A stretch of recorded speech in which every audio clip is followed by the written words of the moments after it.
যে অস্তিত্বের জানান দিতে পারে সেইটি আজকে বসে আমি দেখলাম। এই জন্য তোমাদের এই পারফরমেন্সে আমি সত্যি সত্যি অভিজ্ঞতার জন্য এখন একটি কথা হচ্ছে যে প্রথমে ম্যাডাম বলেছেন, এরাও বলেছেন যে যেহেতু পুরো স্বামীকে খারে এবং আমি যেহেতু এই কলেজের প্রিন্সিপাল, সকল পড়ায় যায় মন খারে করে। তবে আমি আবার একটা জিনিসে বিশ্বাসী, সেই বিশ্বাসী জিনিসটা হচ্ছে যে বর্তমান আমাদের দেশের সমাজের প্রেক্ষাপটে আমরা একটা জিনিস হয়ে গেছে উচ্চশিক্ষার ক্ষেত্রে, বিশ্ববিদ্যালয় আমরা বাদ দিলাম, বিশেষ করে কলেজগুলো ক্ষেত্রে যে স্টুডেন্টরা ক্লাস ভর্তি নয়, তারা এখন কোচিং সেন্টার, ভাইবা, তারপরে হচ্ছে ভাইয়া, প্রাইভেট, মানে কেন যেন শিক্ষা প্রতিষ্ঠানের বাইরে দিকে তাদের ঝোঁকটা বেশি। কিন্তু সেই ক্ষেত্রে শিক্ষক বা শিক্ষা প্রতিষ্ঠানে গেলে যে তার আচরণের যে পরিবর্তন, এই পরিবর্তনের জন্য যে শ্রেণীকক্ষের প্রয়োজন, এই জিনিসটা অনেকটা দেয়। এবং তার প্রমাণ হচ্ছে যদি 10টা থেকে 1টা পর্যন্ত করে দিলাম, অর্থাৎ পিক টাইম, একটি কারমাইকেলে যদি যাওয়া হয় সেখানে 34,000-এর ঊর্ধ্বে স্টুডেন্ট, কিন্তু সবচেয়ে দুঃখজনক হচ্ছে কোনো স্টুডেন্ট সেখানে নাই, কিন্তু 4টার পরে সেখানে যাও পা থাকা। জি স্যার, ঠিক বলছেন। তার মানে কি? তার মানে হচ্ছে যে তাহলে শ্রেণী কক্ষ দরকার নেই, টিচারের সংস্পর্শ দরকার নেই, শিখবার জন্য এত কি দরকার, বই থাকলেই হলো, হাতে একটা মোবাইল ফোন থাকলেই আমি শিক্ষায় গ্রহণ করলাম, আমি কিছু জানলাম, আমি পণ্ডিত হয়ে গেলাম। তাহলে তো এই শিক্ষকের দরকার ছিল না, শিক্ষা প্রতিষ্ঠানের দরকার ছিল না, এই শ্রেণী কক্ষের দরকার ছিল। ঠিক আছে, এই টিচারের প্রয়োজন আছে কিনা? অবশ্যই আছে স্যার। মানে আমার কথাটা শুনতে পাচ্ছ? জি স্যার। টিচারের দরকার আছে? জি স্যার, অবশ্যই। জি স্যার। আমার প্রশ্ন হচ্ছে যে ছেলেমেয়েরাকে আমরা যতটা পারি আমাদের গ্রুপ লিডার করে দেওয়া আছে, আমাদের গ্রুপ লিডার গুলো তাদের সঙ্গে যোগাযোগ করে আমাদের কমিটি করে দেওয়া আছে, টিচাররা তার সাথে কৃত করবার জন্য আমরা কিন্তু এই প্রবলেম, যে প্রবলেমটি আমাদের এখানে হয়, তোমাদের ভর্তির সময় আমরা যখন, অর্থাৎ তোমার বাড়ি কোথায় আমি জানি, তোমার বাবার নাম কি সেটাও আমি জানি, আর এটা তো একেবারে প্রাইমারি স্কুল না বা কিছুই না যে একই এলাকার একই এরিয়া আমি চিনি তোমার বাবার নাম কি, তুমি কার ছেলে মেয়ে, তার নয়। আমরা আসছি এক জায়গা থেকে, তোমরা আসছো আর এক জায়গা থেকে। ভর্তির সময় তোমার ঠিকানা হিসেবে তোমার মোবাইল ফোন নেওয়া হয়, কিন্তু হারাম বলে তোমাদের মোবাইল ফোনের কতটা সিম আছে আল্লাহ ভালো জানে, ওই ফোনের বিল খুলে তার কোনো সারা শব্দ নেই, বহু আগে রাখে, তারপরে তোমার সঙ্গে যোগাযোগ করবার উপায় নেই। উপায়টা আমরা হয়তো আমাদের ওয়েবসাইটে একটা নোটিশ দিয়ে দিলাম, সেটা দেখলো কি দেখলো।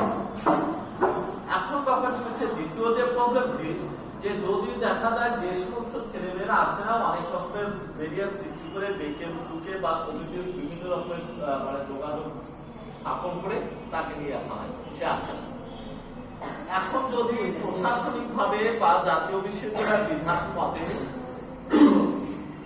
যদি তার বিরুদ্ধে ব্যবস্থা নেওয়া হয়, তাহলে তোমরাই এসে আবার প্রধানের গলায় জুতোর মালা দিতেও দ্বিধাবোধ করবে। আমি কি কথাটা বুঝাতে পেরেছি? যে যদি তাকে সংশোধন করবার জন্য বা তাকে করার জন্য একটা পদক্ষেপ নেওয়া হয়, তখন আবার দেখা যায় তোমাদের সেই পদক্ষেপের বিপক্ষে তোমাদের অবস্থানটা অত্যন্ত শক্তি হয়ে যায়।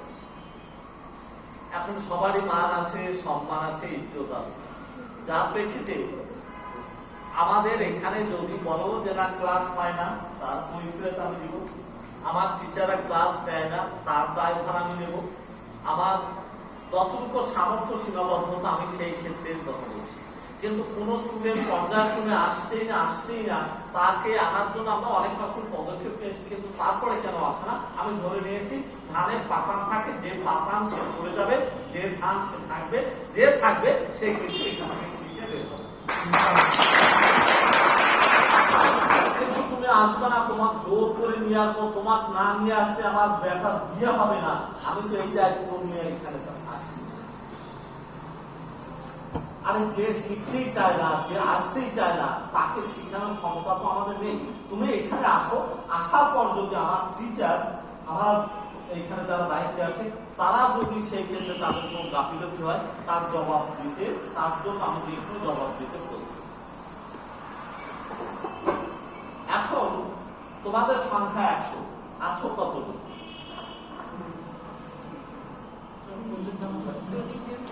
40। আমি মনে করি যে 40 জন এসছে, যে আসে নাই তার দায়ভার আমার নেই, তার দায়ভার আমার নেই।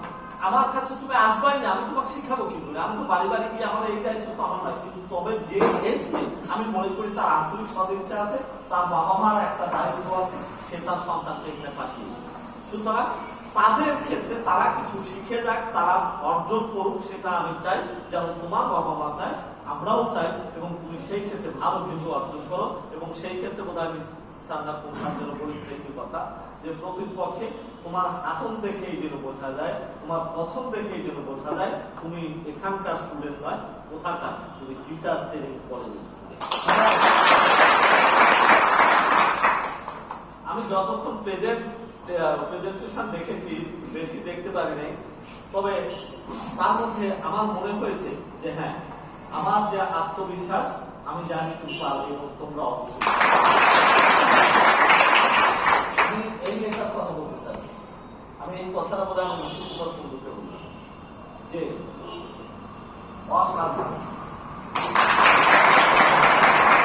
সবাই অসাধারণ, তবে এই অসাধারণের মাঝেও কিন্তু ব্যতিক্রম থাকে।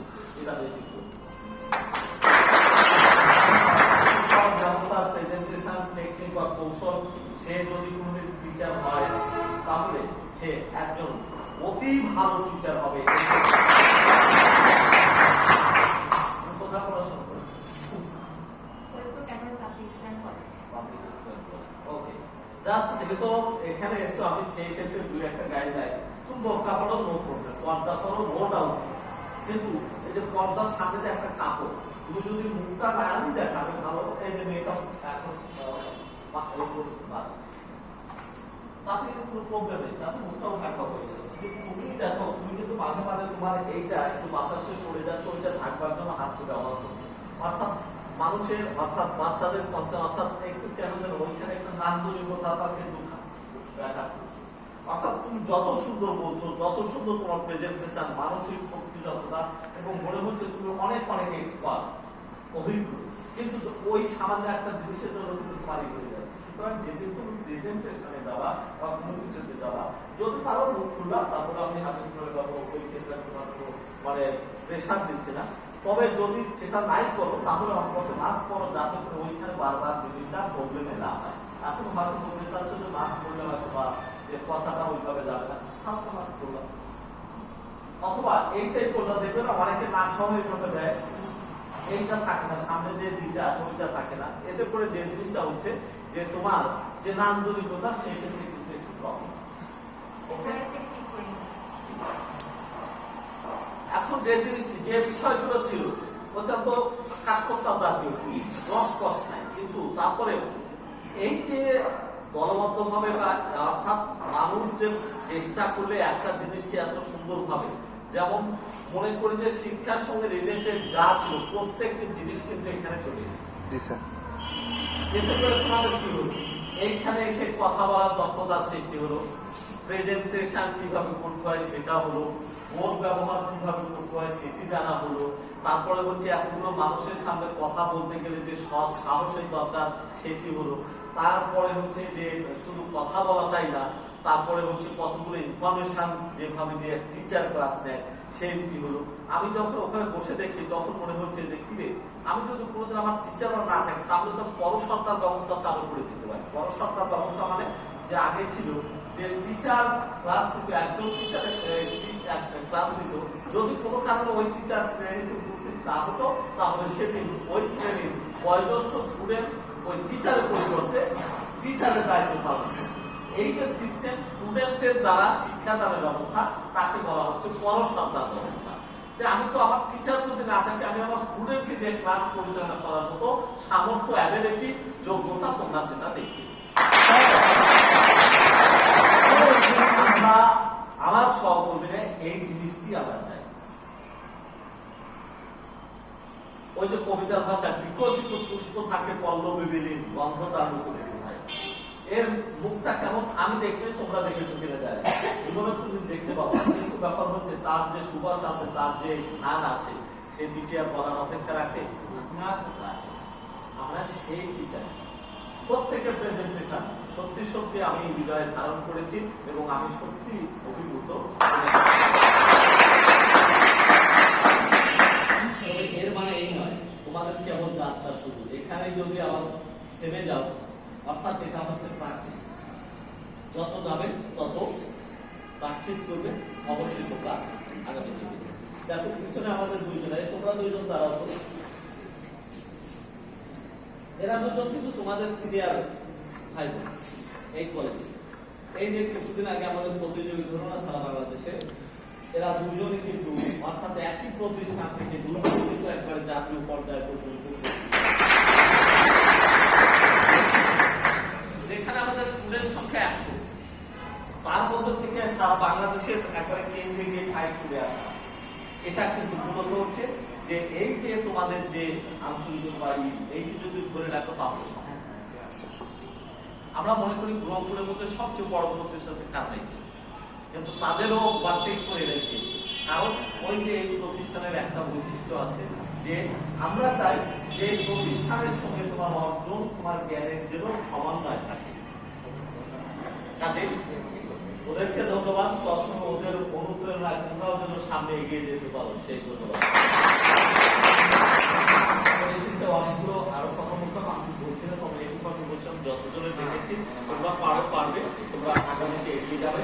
তবে যে দিক নির্দেশনা গুলো স্যার ম্যাডামরা দিয়েছেন, প্রত্যেকটা জিনিসকে অনুসরণ করে পরবর্তীতে সেই ফলো করার চেষ্টা করবে, মাথায় থাকবে। এবং যে কয়েকজন ছেলেমেয়ে এখানে বক্তব্য দিচ্ছে, আমার বক্তব্য দেখে কেন যেন মনে হয়েছে জানেন, যে প্রত্যেকে বোধ হয় ডিবেট করে, হ্যাঁ, মানে মুখ চলে ভালো। সুতরাং যেহেতু মুখ চলে, সুতরাং টিচিং প্রফেশনে তোমরা ভালো করতে পারো। যদি মুখ চলে, জীবনে কোথায় হেরে আসবে না, জিতে আসবে। তবে এর পাশাপাশি আরো আমি আব্রাহাম স্যারকে তার ভিডিও করেছেন, এই জন্য অবশ্যই তিনি ধন্যবাদ পাওয়ার যোগ্য। এই জন্য সবার পক্ষ থেকে আবারও এখানে শেষ নয়, এর পরবর্তীতে আমরা যেন এই জিনিসগুলোকে আরো বড় আকারে, বিভিন্ন আকারে, আরো সুন্দর আকারে আমরা বাইরের দেশের সামনে আমরা সেইটা তুলে ধরতে পারি, যাতে করে আমাদের এই সুবাসটি বাইরে পর্যন্ত চলে যায়। সেটাও আমরা করতে চাই। যদি তোমরা সেইভাবে এগিয়ে যাও, তার জন্য যতটুকু সাপোর্ট দরকার সেটি আমি দেবো। আর সাপোর্ট করতে আমার প্রতিষ্ঠানের কিন্তু সীমাবদ্ধতা আছে, সীমাবদ্ধতার মাধ্যমে যতটুকু দরকার এই ধরনের কর্মকাণ্ডের জন্য যা করা দরকার সেটা আমি করতে রাখি। কিন্তু আবার এই কর্মকাণ্ডের অন্তরালে আবার এমন কর্মকাণ্ড আছে যে কর্মকাণ্ডটি তোমার জীবনটাকে একটা অন্ধকারের দিকে ঠেলে দেয়। আমি সেইটার ক্ষেত্রে আমি জানি, কারণ আমি কখনোই আমার সন্তানের অকল্যাণ চাই না। কাজে তুমিও কারো না কারো সন্তান, বলতে গেলে তুমিও আমার সন্তানের মতো। আমি সবাইকে তোমার কোনো অন্ধকার বা অকল্যাণ আমি প্রত্যাশাও করি না, আমি সই করি না। কিন্তু সেইটি বলতে গেলে দেখা যায় যে অনেক কিছু আমার উপরেও প্রভাব পড়ে। তবে তুমি কিন্তু এখন ছোট নও, 18 বছর পুরনো হয়েছে। কোনটি ভালো কোনটি মন্দ আগুনে হাত দিলে হাত পড়ে, এইটি ছোট বাচ্চা যখন ছিল তখন বুঝতে না, এখন তুমি বোঝো আগুনে হাত দিলে হাত পড়ে। কাজে বোধ হয় এই সচেতন মানুষ কখন দেখে শুনে আগুনে হাত দিতে পারে। ম্যাডাম একটি কথা বলেছে যে আমি অন্তপক্ষে যাদের পারফরমেন্স আমি দেখেছি, সুতরাং এই বর্তমান সময়ে প্রেক্ষাপটে প্রতিযোগিতা করে বিশেষ করে এই প্রতিষ্ঠানে আসা, এটা তাদের কাছে কোনো ব্যাপারই না, যদি তাদের এই মনোবল থাকে। আর যদি শুধু অন্যায় রূপে অন্য কিছু অসাধুকে অবলম্বন করে থাকে, যদি ধাক্কা দুঃখ দিয়ে জীবনের প্রতিষ্ঠা হতে চাও, তাহলে ভাইজান সেই দায়িত্ব আমি নিতে পারি না, এবং সেই ক্ষেত্রে তোমার ভবিষ্যৎকে সেটা আমি বলতে পারি না। তবে আমি যেহেতু অ্যাজ এ টিচার, আমরা একজন টিচার, আমরা বলতে পারি একজনা কারণ দেখে বোঝা যায় তোমরা আসলে কি করতে পারো। কাজেই তোমাদের উপর আমি খুশি, তোমাদের এই কর্মকাণ্ডটির ধারাবাহিকতা অব্যাহত থাক। এবং আমি বোধহয় দু একদিন এখান থেকে যেতেও দেখেছি যে মেয়েদের মধ্যে দুই একটা যে মেয়েটাকে দেখেছি কে রে শাড়ি পরা ই পরা ওখানে নাচবে না কি স্যার আমাদের একটা ক্লাস আছে ওদের এই যে তাদের ভিতরে তাগিদ এটি প্রমাণ করে যে সে নিজেকে পরিবর্তন করতে চায়। এই যে একই কারণের শাড়ি পরা নিজেকে এতটা নান্দনিক ভাবে সেজে নিয়ে আসা এটাই হচ্ছে আচরণিক পরিবর্তন। আর এই পরিবর্তনটি হলে তিনি দেশ তার পরিবর্তন করে দেবে, শুধু নিজের পরিবর্তন। ধন্যবাদ সবাইকে। এর প্রেক্ষিতে হয়তো আবহাম সাহেব তোমাদের জন্য অর্থাৎ এই ক্ষেত্রে হয়তো গিফটের ব্যবস্থাও করেছেন। তবে আমি এই গিফট মানে প্রেমিক প্রেমিকাকে যদি বলে আই লাভ ইউ তার সঙ্গে একটা ফুল দেয়, প্রথমে কিন্তু ডায়মন্ড দেয়। ডায়মন্ড বড় জিনিস নয়, কিন্তু তুমি তোমার হৃদয়ে কতটা ভালোবাসা লালন করো ডায়মন্ড হচ্ছে সেই ভালোবাসা হচ্ছে বড়। সুতরাং ওই যে মায়ের দেয়ার সেরা কাপড় মাথায় তুলে নিয়ে বাস কি মাথায় তুলে ধরে ফেলে। কাজে এখানে তুমি যেটি পাবে মনে করবে যে এটি হচ্ছে আমার সেই ডায়মন্ডের চেয়েও সবচেয়ে দামি, কারণ আমি আমার যোগ্যতার প্রমাণ দিয়ে আমি এই যে অর্জন করেছি। ওকে, কাজে আমি চাই যে তোমাদের এই ধারাবাহিকতা অব্যাহত থাকবে, তোমরা ভালো থাকো, সুন্দর থাকো, এবং তোমাদের সাথে আমরাও ওই যে আমাদের পক্ষ থেকে অর্থাৎ ওই যে বলছিল যে একটা কিন্তু অর্থাৎ কি পাই একটা সিঙ্গারা তার বেশি তুমি পারি আমার ছাত্রী হলে 100।